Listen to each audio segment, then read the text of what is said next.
ಅಸ್ಸಲಾಮ್ ಅಲೈಕುಮ್. Hi everyone. ಇವತ್ತೊಂದು energy ಡ್ರಿಂಕ್ನ ರೆಡಿ ಮಾಡೋಣ.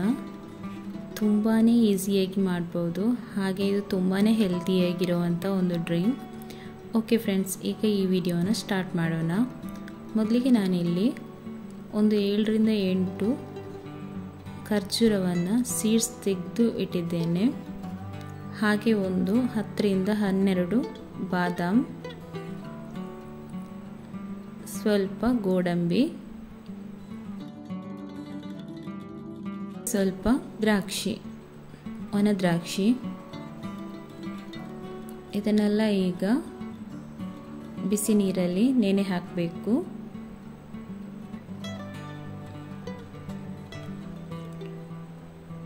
ಕುದಿಸಿರುವಂಥ ನೀರು. ನೀವು ಬೇಕಂದರೆ ಹಾಲಲ್ಲಿ ಕೂಡ ನೆನೆಯಲಿಕ್ಕೆ ಹಾಕ್ಬೋದು. ಬಿಸಿ ನೀರಲ್ಲಿ ಯಾಕೆ ಹಾಕಿದೆ ಅಂದರೆ ಇದು ಬೇಗನೆ ಸೋಕ್ ಆಗುತ್ತೆ, ಅದಕ್ಕಾಗಿ ಬೇಗನೆ ನೆನೆಯೋದಕ್ಕಾಗಿ ಇದನ್ನು ಅಂದರೆ ಒಂದು 10 ಮಿನಿಟ್ಸ್ ಸಾಕು ಇದು ನೆನೆಯಲಿಕ್ಕೆ. ಇವಾಗ ಇದನ್ನೆಲ್ಲ ಮಿಕ್ಸಿ ಜಾರ್ಗೆ ಹಾಕ್ಕೋಬೇಕು. ಬಾದಾಮಿನ ಸಿಪ್ಪೆ ತೆಗೆದು ಹಾಕಿ 2 ಟೀ ಸ್ಪೂನಷ್ಟು ಸಕ್ಕರೆ ಹಾಕಿದ್ದೇನೆ. ನೀವು ಬೆಲ್ಲ ಕೂಡ ಹಾಕ್ಕೋಬಹುದು. ಇವಾಗ ಇದನ್ನು ಪೇಸ್ಟ್ ಮಾಡ್ಕೋಬೇಕು.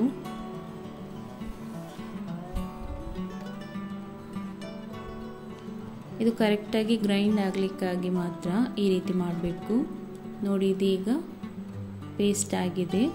ಇದಕ್ಕೆ ಇವಾಗ 1.5 ಕಪ್ಪಷ್ಟು ಹಾಲನ್ನು ಸೇರಿಸ್ತಾ ಇದ್ದೇನೆ. ಫ್ರೆಂಡ್ಸ್, ಇದು ತುಂಬಾ ಈಸಿಯಾಗಿ ಮಾಡ್ಬೋದು, ತುಂಬಾ ಹೆಲ್ದಿಯಾಗಿರುವಂಥ ಒಂದು ಡ್ರಿಂಕ್. ನೀವು ಇದನ್ನು ಮಾಡಿ ಮಾರ್ನಿಂಗ್ ನಾವು ಬ್ರೇಕ್ಫಾಸ್ಟ್ಗೆ ಈ ಡ್ರಿಂಕ್ನ ತಗೊಂಡ್ರೆ ತುಂಬಾ ಎನರ್ಜೆಟಿಕ್ ಆಗಿ ಇರ್ತೇವೆ. ನೋಡಿ, ಇದೀಗ ಡೇಟ್ಸ್ ಮಿಲ್ಕ್ ಶೇಕ್ ರೆಡಿಯಾಗಿದೆ. ಡೇಟ್ಸ್ ಮಿಲ್ಕ್ ಶೇಕ್ ಅಂತಲೂ ಹೇಳ್ಬೋದು, ಡ್ರೈ ಫ್ರೂಟ್ ಮಿಲ್ಕ್ ಶೇಕ್ ಅಂತಲೂ ಹೇಳ್ಬೋದು. ಫ್ರೆಂಡ್ಸ್, ನೋಡಿದ್ರಲ್ಲ, ಹೆಲ್ದಿ ಆ್ಯಂಡ್ ಟೇಸ್ಟಿಯಾಗಿರುವಂಥ ಈ ಒಂದು ಡ್ರಿಂಕ್ ತುಂಬಾ ಟೇಸ್ಟಿಯಾಗಿರುತ್ತೆ. ನೀವು ಮನೆಯಲ್ಲಿ ಟ್ರೈ ಮಾಡಿ. ಹಾಗೆ ಇದಕ್ಕೆ ಸ್ವಲ್ಪ ಡ್ರೈ ಫ್ರೂಟ್ಸ್ ಪೌಡರ್ ಇದ್ದರೆ ಅದನ್ನು ಕೂಡ ಹಾಕ್ಕೋಬೋದು. ಈ ರೆಸಿಪಿ ನಿಮಗೆ ಇಷ್ಟ ಆದರೆ ಪ್ಲೀಸ್ ಲೈಕ್ ಮಾಡಿ, ಶೇರ್ ಮಾಡಿ, ಹಾಗೆ ನಮ್ಮ ಚಾನಲ್ಗೆ support ಮಾಡ್ತಾಯಿರಿ.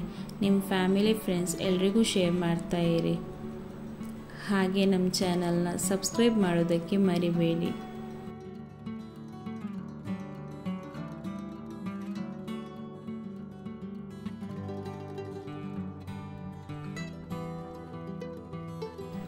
Thank you. Thanks for watching.